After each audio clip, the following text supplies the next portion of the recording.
Chào các bạn bỉm sữa, mình đang vào bếp để nấu món súp bắp. Đối với món súp bắp này thì các mẹ có thể cho bé ăn từ 7 tháng trở đi.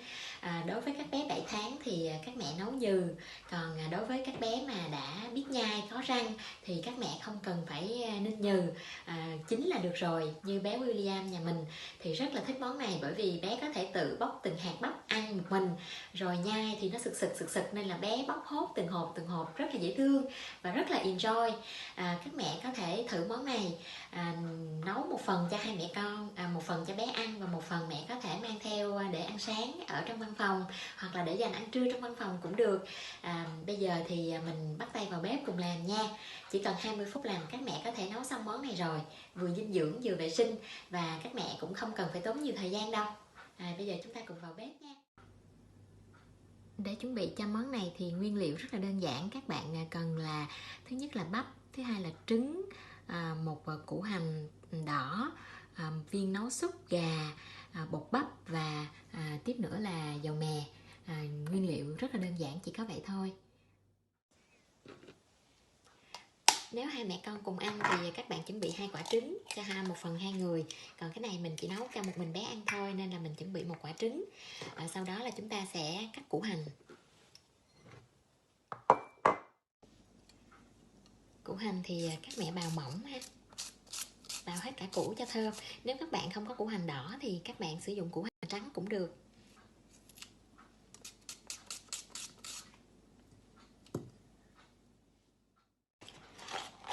Xong phần củ hành là chúng ta sẽ cần 2 muỗng bột bắp, 2 muỗng vung nha các bạn.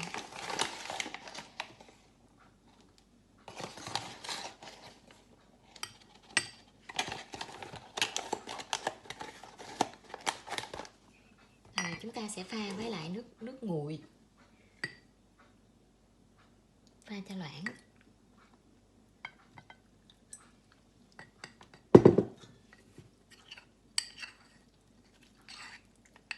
Chúng ta quậy đều, quậy cho tan hết cái phần bột này ra. Các bạn quậy cho tan hết nha, nếu không nó sẽ vón cục á. Rồi, phần bắp thì mình mua sẵn bắp ở trong siêu thị đông lạnh á, nên là mình không có mất công ngồi tách. Ở Việt Nam cũng có bán hàng bắp này trong siêu thị á. Mình nghĩ các bạn có thể mua ở trong các gian bán thịt lạnh, đông lạnh đâu đó, cái gian mà họ bán bắp nè, họ bán khoai tây làm sẵn gì đó, thì ở đây rất là tiện. Mình một phần cho bé ăn là mình làm như vậy. Đây là một phần nha các bạn. Rồi bây giờ mình bắt đầu nấu. Đây, nguyên liệu đã chuẩn bị sẵn là xong hết rồi. Thứ nhất là 1 quả trứng chúng ta đánh nhuyễn, thứ hai là bắp nè, củ hành chúng ta bào sẵn nè, rồi bột bắp, và đặc biệt là một viên nấu chicken stock á. Bên mình thì các bạn có thể nêm bằng viên cano và muối. Mình thì mình chỉ sử dụng một cái viên này, họ làm sẵn, họ bán trong siêu thị như vậy nè. Đó. Còn nếu các bạn có sẵn nước ninh gà thì càng ngon. Đó, nguyên liệu chỉ có vậy thôi. Trước hết thì các bạn sẽ cho dầu ăn vào và chúng ta phi hành.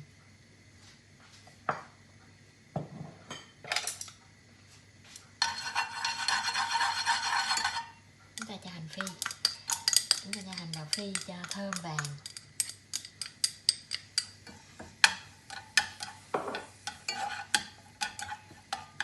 Sau đó là chúng ta sẽ bỏ, khi mà hành vàng rồi thì chúng ta sẽ bỏ bắp vào xào, và chúng ta nêm cái viên gà đó, chúng ta bỏ vào xào luôn cho thấm với bắp và hành.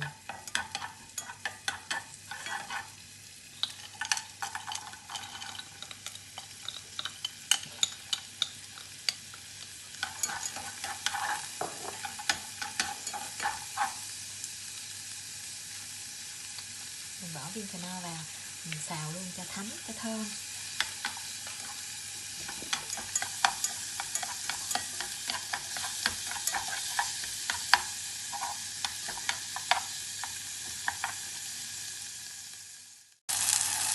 Sau khi mọi cái đã vàng thơm rồi, chúng ta sẽ cho nước vào ninh.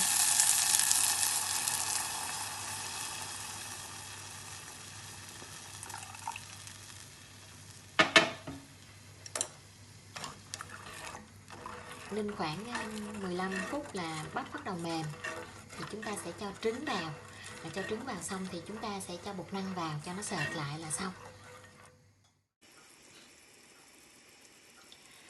Sau khi các bạn ninh khoảng 15 phút mà thấy bắp mềm rồi đó, tùy theo cái độ tuổi của con các bạn thì cái độ mềm của viên bắp thì các bạn cứ thử nha.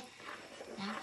Ví dụ như các bé 6 tuổi thì các bé 6 tháng đến 1 tuổi thì có thể là chưa có ăn còn sực sực được, còn như bé mình thì nay là đã 1 tuổi rưỡi rồi, thì cho nên là bé ăn bắp sực sực được, mình không có cần ninh mềm.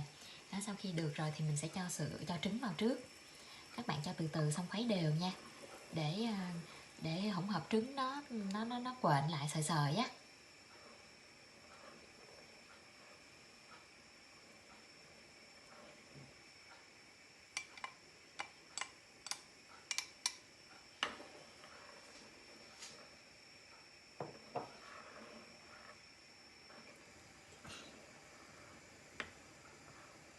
Chúng ta khuấy nhẹ nhẹ đều đều cho trứng nó thành sợi sợi, kéo sợi.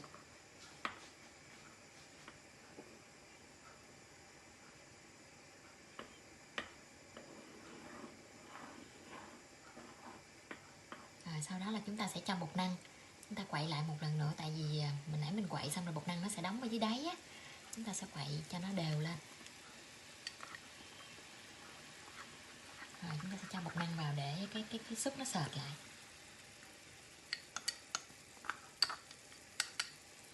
Xin lỗi, mình nói bột bắp chứ không phải bột năng, nó lộn.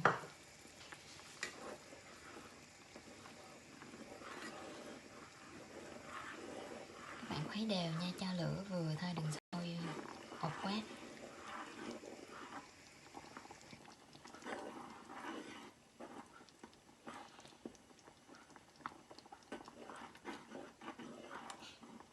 Vậy là xong rồi đó các bạn. Khi các bạn múc ra tô thì các bạn thêm một muỗng dầu mè lên trên bề mặt của tô súp, như vậy thì ăn rất là thơm nha các bạn. Món súp của mình đã xong rồi đây.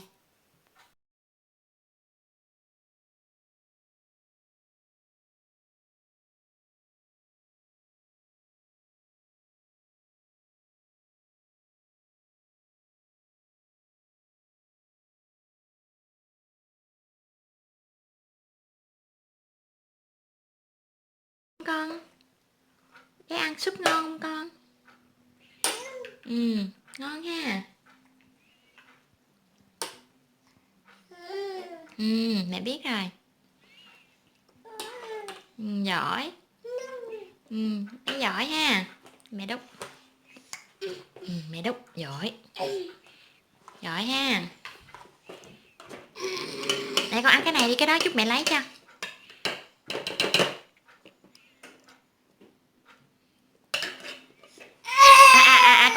Con tự múc mẹ không đút ha, con tự múc nha.